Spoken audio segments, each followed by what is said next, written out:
નખત્રાણા તાલુકા સંકલન સમિતિની બેઠક પ્રાંત અધિકારી સુરજભાઈ સુથારના અધ્યક્ષસ્થાને યોજાઈ હતી। ધારાસભ્ય પીએમ જાડેજાએ તાલુકાને સ્પર્શતા લોકઉપયોગી ઢગલાબંધ પ્રશ્નો રજૂ કર્યા હતા, જેમાં નખત્રાણા નગરપાલિકા દ્વારા જનપ્રતિનિધિઓને વિશ્વાસમાં લીધા વિના આડેધડ થતા નબળા કામો જેવા કે દિવાલ, ગટર સહિતના કામોની ગુણવત્તા ચકાસી રિપોર્ટ કરવા કહ્યું હતું। નગરમાં ગટર પાણીનો પ્રશ્ન હાલાકી સર્જે છે, તેનું નિરાકરણ લાવવા કહ્યું હતું। જતાવીરા ગામે સરકારી અનાજ ફિંગરપ્રિન્ટના અભાવે મળતો નથી, તે બાબતે ઘટતું કરવા, નાની વિરાણી, દલિતવાસ, રબારીવાસમાં વીજ પોલ ઉભા કરવા, દેવપર ગામે મકાનના લાભાર્થી હોવા છતાં અન્ય મકાનોની માંગ તથા ગેરકાયદેસર જમીન દબાણ દૂર કરવા બાબત, રવાપર પીજીવીસીએલ વીજ મીટર, સિંચાઈના કામો, સુજલામ સુફલામ એકને એક કામોને વારંવાર નવા બનાવી ખાયકી કરાય છે તેવી રાવ ઉઠી છે। તો આ કામોમાં ગુણવત્તા જળવાઈ અને સરકારની ગ્રાન્ટ સાચી દિશામાં વપરાય। નખત્રાણા ફૂડ વિભાગ દ્વારા ખાણીપીણી સહિતના સ્ટોલોની ચકાસણી કરી તેનો રિપોર્ટ આપવા કહ્યું હતું। મેવાનગર સહિત પ્રાથમિક શાળાના કામો, આંગણવાડી, પંચાયત ઘરોના કામો બાકી છે તે તાકીદે પૂર્ણ કરવા જણાવ્યું હતું। બિબ્બર ગામે તાજેતરમાં આગ લાગી હતી અને ખેડૂતોને પાકને મોટું નુકસાન થયું હતું, તેનો સર્વે કરી ખેડૂતને વળતર ચૂકવવા ઉનાળામાં જ વંગ સહિતના ગામોમાં પાણીનો પોકાર ઉઠ્યો છે। પ્રાંત અધિકારી સુરજ સુથારને તમામ અધિકારીને ફરજિયાત બેઠકમાં હાજર રહેવા કહ્યું હતું। કોઈ પણ કચેરીના પ્રતિનિધિઓ ચાલશે નહીં અને જે પ્રતિનિધિઓ આવ્યા છે તેને બેઠક છોડવા હુકમ કર્યો હતો। સંકલનની ગંભીરતા લેવા કહ્યું હતું। ઉપરાંત તાલુકામાં જે સમિતિઓ છે તેની મીટિંગ સભ્ય સચિવે બોલાવી તેનો અહેવાલ આપે। એટીવીટીના દિનેશ વાઘેલાએ તેમના વિસ્તારમાં પવનચક્કીની દાદાગીરી સામે પગલાં ભરવા કહ્યું હતું। પવનચક્કીની માલિકીની જમીન ન હોવા છતાં ત્યાં કામ થાય છે। ડીએલએ માપણીની ફી ભરવા છતાં કામગીરી કરતા નથી। ગૌચર તળાવ ડેમમાં ગેરકાયદેસર અને થતા વૃક્ષછેદન નિકંદન અટકાવવા કંપની દાદાગીરી અને માથાભારે તત્વો હથિયાર લઈ ગામમાં શાંતિ દોડવાનો પ્રયાસ કરે છે, તેના સામે પગલાં ભરવા કહ્યું હતું। નખત્રાણા નેત્રા રવાપર રોડ ઉપરાંત ખીરસરા નેત્રાના સીમાડામાં પાણીના વાડા ખાલીખમ હોતા પશુઓ પાણી વિના મરે છે, તાકીદે પાણીના અવાડા ભરાય તેવું કહ્યું હતું। મર્યાદા પુરુષોત્તમ ભગવાન રામનો જન્મોત્સવ જિલ્લા મથક ભુજમાં ભક્તિભાવ સાથે ઉજવાયો હતો। રામનવમી નિમિત્તે શહેરના વિવિધ મંદિરો પર મહાઆરતી સહિતના ધાર્મિક કાર્યક્રમોનું આયોજન કરાયું હતું। શોભાયાત્રા, હવન, મહાઆરતી, અનાહત, ધ્યાન, ભજન સ્પર્ધા સહિતના કાર્યક્રમોમાં રામ ભક્તો જોડાયા હતા। ભુજના પૌરાણિક રઘુનાથજી મંદિરમાં રામનવમી નિમિત્તે વિવિધ કાર્યક્રમો યોજાયા હતા। વાર્ષિક પરંપરા અનુસાર મંદિર પરિસરથી ભવ્ય શોભાયાત્રા વાજતે ગાજતે નીકળી હતી। શોભાયાત્રા પૂર્વે વહેલી પરોઢે રઘુનાથજીની મંગળ આરતી ગોવિંદજી માધવજી ઠક્કર પરિવાર દ્વારા શ્રીરામનું પૂજન કરાયું હતું। શહેરના મુખ્ય માર્ગો પર શોભાયાત્રા આકર્ષણ જમાવ્યું હતું। ભગવાન શ્રીરામના જયઘોષ સાથે શહેર ગાજી ઉઠ્યું હતું। રઘુનાથજી મંદિરથી નાગર ચકલા તળાવ, શેરી, છઠ્ઠીબારી, મહાદેવ ગેટ, ઉપલીપાડ થઈ શોભાયાત્રા રઘુનાથજી મંદિરે પહોંચી હતી। રઘુનાથજી જીનામ સેવા ટ્રસ્ટના પ્રમુખ પ્રવીણભાઈ પૂજારા, વિશ્વ હિન્દુ પરિષદના જયેશ કોઠારી, રઘુનાથ મંદિરના પૂજારી હરેશ વ્યાસના માર્ગદર્શન હેઠળ રામ ભક્તોએ આયોજન અને વ્યવસ્થાનું સંચાલન કર્યું હતું। ભુજના ઓમ સંસ્કાર ખાતે ધૂન અને આરતી બાદ બપોરે 12 કલાકે ભાવિકોની વિશાળ ઉપસ્થિતિમાં રામ જન્મોત્સવ ઉજવાયો હતો। રામનવમી નિમિત્તે અંજાર શહેરમાં રામ ઘનશ્યામ જન્મોત્સવ ટ્રસ્ટ આયોજિત ભવ્ય રથયાત્રામાં ધાર્મિક માહોલ જોવા મળ્યો હતો। અયોધ્યામાં શ્રી રામ મંદિરના નિર્માણ બાદ રામનવમીની ઉજવણીમાં ઐતિહાસિક શહેર અંજાર રામમય બન્યું હતું। વિશાળ ધર્મસભા અને સાથે રથયાત્રાનો આરંભ સ્વામિનારાયણ મંદિરથી કરાયો હતો। સ્વામિનારાયણ સંપ્રદાયના સંતો, સચ્ચિદાનંદ સંપ્રદાયના ત્રિકમદાસજી મહારાજ, રત્નાલના ભગવાનદાસજી મહારાજ, રામસખી મંદિરના કીર્તિદાસજી મહારાજ અને ખીમજી દાદા સહિતના સંતો ઉપસ્થિત રહ્યા હતા। સાંસદ વિનોદભાઈ ચાવડા, અંજારના ધારાસભ્ય ત્રિકમભાઈ છાંગા, જિલ્લા ભાજપ પ્રમુખ દેવજીભાઈ વરચંદ, પૂર્વ રાજ્યમંત્રી વાસણભાઈ આહિર સહિત અનેક આગેવાનો હાજર રહ્યા હતા। શહેરના ઐતિહાસિક રઘુનાથજી મંદિરથી શરૂ થયેલી રથયાત્રા અંદાજે 6 કિલોમીટર માર્ગ, 77થી વધુ ઝાંખીઓ અને 53 ચલ રાખ્યો રથ સાથે નીકળી હતી। રાષ્ટ્રીય થીમ આધારિત ઝાંખીઓમાં છત્રપતિ શિવાજી મહારાજ, સબરી મિલન, પ્રયાગરાજ કુંભ મેળો, ગાય બચાવ, સરસ્વતી માતા, સીતા સ્વયંવર, શિવ પાર્વતી વિવાહ, સ્વામી વિવેકાનંદ, રામદેવ પીર, ભારત માતાના વીર સૈનિકો વગેરે કૃતિઓએ લોકોને મંત્રમુગ્ધ કર્યા હતા। શોભાયાત્રા માર્ગમાં ઠેર ઠેર રંગોળીઓ, પ્રસાદ વિતરણ, ઠંડા પીણા, દૂધ, ફળો, ફરસાણ, છાશ, જીવ સહિતની વ્યવસ્થા સાથે શ્રદ્ધાળુઓનું ઉમળકાભેર સ્વાગત કરાયું હતું। વિવિધ રાસ મંડળીઓ, નાસિક ઢોલ, ડીજે અને ભજન મંડળીઓના તાલે સમગ્ર શહેર ભક્તિમાં ડૂબી ગયું હતું। શહેરના માર્ગો પર ખાસ લાઇટ, ડેકોરેશન અને પોલીસ તંત્રનો ચુસ્ત બંદોબસ્ત જોઈ શકાયો હતો। અંજારमध्ये રામનવમીના પવિત્ર અવસરે ભવ્ય શોભાયાત્રાનું આયોજન કરવામાં આવે છે।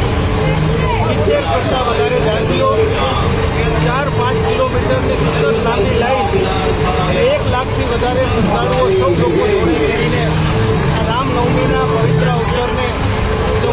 આજે આજના પ્રસંગે અમારા જિલ્લા ભાજપના પ્રમુખ શ્રી આદરણીય જીતુભાઈ વત્સલ, આ વિસ્તારના લોકપ્રિય ધારાસભ્ય શ્રી વિક્રમભાઈ ઝાલાભાઈ અને સૌ અમારા ભારતીય જનતા પાર્ટીના આગેવાનો, જનપ્રતિનિધિ ચૂંટાયેલા સૌ આગેવાનો અને મોટી સંખ્યામાં અંદરના સૌ નગરજનો, આજુબાજુના સૌ લોકો આવી કરીને આજે આ શોભાયાત્રાની અંદર જોડાઈ કરીને રામનવમીના પવિત્ર તહેવારને આજે ઉજવી રહ્યા છે.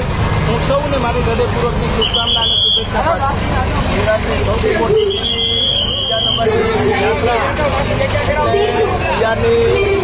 રામ ગતિરામ મહોત્સવ ટ્રસ્ટ યાત્રામાં આજે બહુ શ્રદ્ધાળુઓ ભાવિકો જોડાણા છે. ત્યારે આ યાત્રામાં અમારા લોકપ્રિય લોકપ્રિય ધારાસભ્યો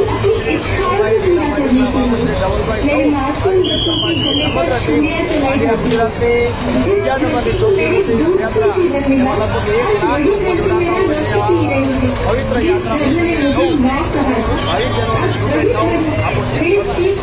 રામનવમી રામ જન્મોત્સવ પ્રસંગે આજે વિશાળ શોભાયાત્રામાં નગરજનોની સાથે સાથે સહભાગી થવા માટે, શુભેચ્છા આપવા માટે લોકપ્રિય ગુજરાત પ્રદેશ ભારતીય જનતા પાર્ટીના મહામંત્રી આદરણીય વિનોદભાઈ, ભારતીય જનતા પાર્ટીના અધ્યક્ષ અમારા નગરના સૌ પાર્ટીના વરિષ્ઠ કાર્યકર્તાઓ, ચૂંટાયેલા પદાધિકારીઓ, વિશાળ સંખ્યામાં ઉપસ્થિત નગરજનો અને આસપાસના લોકો ભાવ અને ભાવપૂર્વક ખૂબ મોટી સંખ્યામાં આ રામજન્મની જન્મ પ્રસંગે જે શોભાયાત્રા નીકળી છે એમાં સૌ હર્ષભેર ભાગ લીધા. અબડાસા તાલુકાના જખૌ ખાતે પૂજ્ય ઓધવરામજી મહારાજનો 136મો પ્રાગટ્ય દિવસ ભક્તિભાવ સાથે ઉજવાયો હતો. પ્રારંભે ઓધવ આશીષ રથનું ભવ્ય સ્વાગત કરાયું હતું. બાદમાં ઓધવરામ મંદિરેથી ભવ્ય શોભાયાત્રા વાજતે ગાજતે નીકળી હતી. ગામના મુખ્ય માર્ગો પર શોભાયાત્રાએ આકર્ષણ જમાવ્યું હતું. બહોળી સંખ્યામાં ઉમટેલા ઓધવ ભક્તોએ હંગામી ઉભા કરાયેલા મંદિરે શીશ નમાવી ધન્યતા અનુભવી હતી. ઓધવરામ બાપા અને રામ ભગવાનનો પ્રાગટ્ય મહોત્સવ છે. જખૌમાં છેલ્લા 50 વર્ષથી આ પ્રાગટ્ય મહોત્સવ ઉજવાય છે.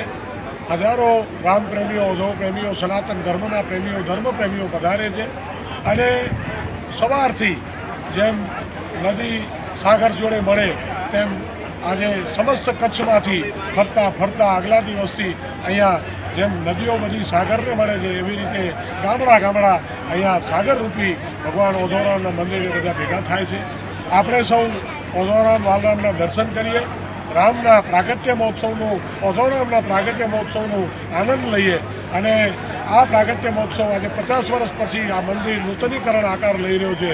28, 29, 30 એપ્રિલે ભવ્યથી ભવ્ય કાર્યક્રમ છે. હું સર્વ સનાતન ધર્મના પ્રેમીઓને વિનંતી કરું છું કે આપ પધારો, બાપાના દર્શન કરો અને આ ઉત્સવનો લાભ લેવો. ઈશ્વર આશ્રમ વાંઢાઈની ગુરુગાદી પરંપરાને ઉજાગર કરનાર બ્રહ્મલીન પૂજ્ય ઓધવરામજી મહારાજનો 136મો જન્મોત્સવ ધામધૂમથી ઉજવાયો હતો. સવારે ગામ મદનપુરાના દાતાશ્રીના હસ્તે ગુરુ પાદુકાનું પૂજન કરાયું હતું. ત્યારબાદ મંદિરે મહાઆરતી કરવામાં આવી હતી. સંતો પરંપરા અનુસાર વાજતે ગાતે ભવ્ય નગર યાત્રા નીકળી હતી. પૂજ્ય ઓધવરામજી મહારાજની પ્રતિમા સાથે બોટાદના ભજનાનંદી આશ્રમના મહંત પૂજ્ય આત્મનંદજી મહારાજ અને ઈશ્વર આશ્રમના મહંત પૂજ્ય મોહનદાસજી મહારાજ રથમાં બિરાજમાન થયા હતા. આ નગર યાત્રા ઈશ્વર આશ્રમથી થઈ ઉમિયા માતાજીના મંદિર, રામ મંદિર, વાલદાસજી મહારાજ, સાધના કુટીર થઈ પસાર થઈ હતી. ત્યારબાદ ધર્મસભાનું આયોજન કરવામાં આવ્યું હતું. વિશાળ ધર્મસભાને પૂજ્ય આત્મનંદજી મહારાજ અને પૂજ્ય મોહનદાસજી મહારાજે સંબોધન કર્યું હતું. પૂજ્ય ઓધવરામજી મહારાજના 136મા જન્મોત્સવ અને રામનવમીની ઉજવણીમાં દેશ આવરતી ઓધવ પ્રેમીઓ ઉમટ્યા હતા. વાંઢાઈનું ઈશ્વર આશ્રમ ભગવાન ઓધવરામજી મહારાજના જયઘોષથી ગાજી ઉઠ્યું હતું. તો ભુજ તાલુકાના વાંઢાઈના પ્રસિદ્ધ રામ મંદિર ખાતે રામનવમીના પાવન અવસરે લોકમેળો ભરાયો હતો. દર વર્ષે ચૈત્ર સુદ નવમીના રામ મંદિર ખાતે પરંપરાગત લોકમેળો ભરાય છે. વહેલી સવારથી જ કચ્છભરમાંથી રામ ભક્તોનો મહેરામણ ઉમટ્યો હતો. રામ મંદિરે મર્યાદા પુરુષોત્તમના દર્શનનો લાભ લઈ લોકોએ મેળાનો આનંદ માણ્યો હતો. મેળામાં ખાણીપીણી, મનોરંજન, રમકડા વગેરેના સ્ટોલ ગોઠવાયા હતા. મેળામાં પોલીસ જવાનો દ્વારા ચુસ્ત બંદોબસ્ત ગોઠવાયો હતો. રામનવમી નિમિત્તે સાતમને સાંજે જાત્રાળુ પગપાળા આવે છે. આઠમના બધા સ્વાગત થાય અને પછી 9 વાગે આપણે હવન ચાલુ થાય. પછી બપોરે જમવાનું, બપોર જમીન પછી છૂટા અને સાંજે પછી મહાઆરતી હોય અને રાત્રે પછી દાંડિયા રાસ એ જ પ્રમાણે આપણે ઉમિયા માતાજી આપણે રામ મંદિર અમારા ગુરુ શ્રી વાલદાસજી મહારાજ 35 વર્ષથી બનાવી હું અયોધ્યામાં બને ત્યારે પણ અહીંયા હું બનાવતો જાઉં એટલે 35 વર્ષ થયા એમ બનાવ્યું અને હજારોની સંખ્યામાં ભાવિક ભક્તો આવે છે અને હજુ પણ આવતા રહે એવી અમારી આશીર્વાદ. એપ્રિલ મહિનાની શરૂઆતની સાથે કચ્છ જાણે અગનભઠ્ઠીમાં ફેરવાયું છે. આકાશમાંથી રીતસર અગનગોળા વરસી રહ્યા છે. સિઝનનો સૌથી વધારે તાપ એપ્રિલ મહિનાથી જ કચ્છમાં અનુભવવા લાગે છે. મે મહિનામાં તાપમાન અંદાજો લગાવી અત્યારથી પરસેવા છૂટી ગયા છે.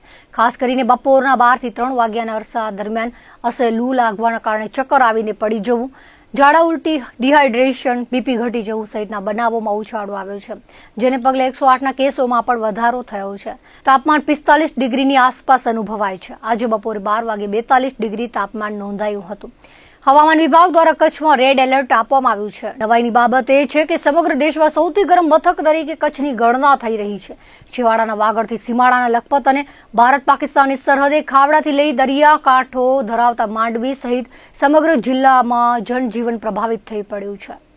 કચ્છ જિલ્લામાં શિક્ષણનું સ્તર નીચું છે, ત્યારે શિક્ષણના સ્તરમાં સુધારો આવે તે માટે સરકાર દ્વારા ખાસ કિસ્સામાં શિક્ષકોની ભરતી કરવાની છે. ત્યારે સ્થાનિકોની ભરતી વધારેમાં વધારે થાય તેવી રજૂઆત કરવામાં આવી હતી.